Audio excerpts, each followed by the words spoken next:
Hello, this next lesson today is going to be about secure messaging. Secure messaging is an easy and secure method of sending message back and forth between UHS and the patient. What they would do is log into etang.berkeley.edu and they would use their CalNet ID and authenticate in. And then once they've gotten to their home page, they could come over here to messages.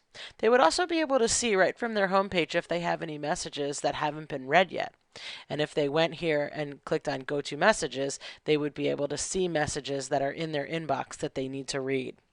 When they want to read a message, they could click this little button over here that says Read It. And when you click the Read It button, it would go ahead and it would open up a message that the student could look at. They could even print these messages and they can see who it's from and, of course, the body of the message as well.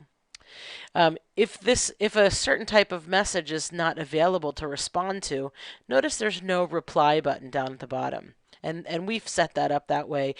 Certain messages get sent out without being able to be responded to.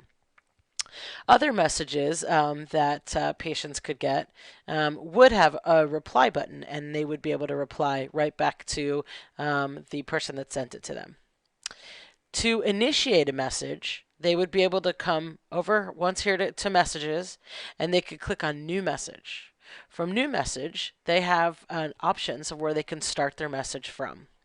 Each option on here would take them to a set of branching pages to send a message. If, for instance, we wanted to send a message to the advice nurse, they would click the advice nurse and continue. And almost every category that they click on, they're going to have to acknowledge a specific page of making sure that they understand the conditions of using secure messaging.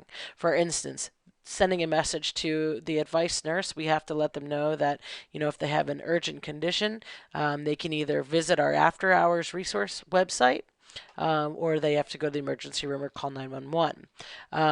Lets them know we're about to send a message to the advice nurse, when the response time is going to be, and they have to okay these conditions. Once they click in this radio button, they can click continue. And they'll be in sort of a standard secure message template. They can type, I have a horrible headache and cannot step outside. They can type something like this. They can click send, and that will send the message onto the advice nurse inbox. And that is how you send secure messages to the advice nurse. If you want to send a message to your primary care clinician, the important thing with selecting your primary care clinician is first you have to acknowledge the rules of sending a secure message. You can also have a meet the staff page on here if they wanted to see who the staff, pictures of our staff, and click continue.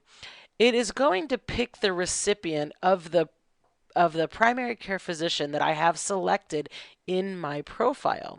Just a reminder, if I cancel this and go to my profile, you'll notice that this is the clinician I have selected. So that is how you send secure messages, and hope you've enjoyed the lesson. Thanks.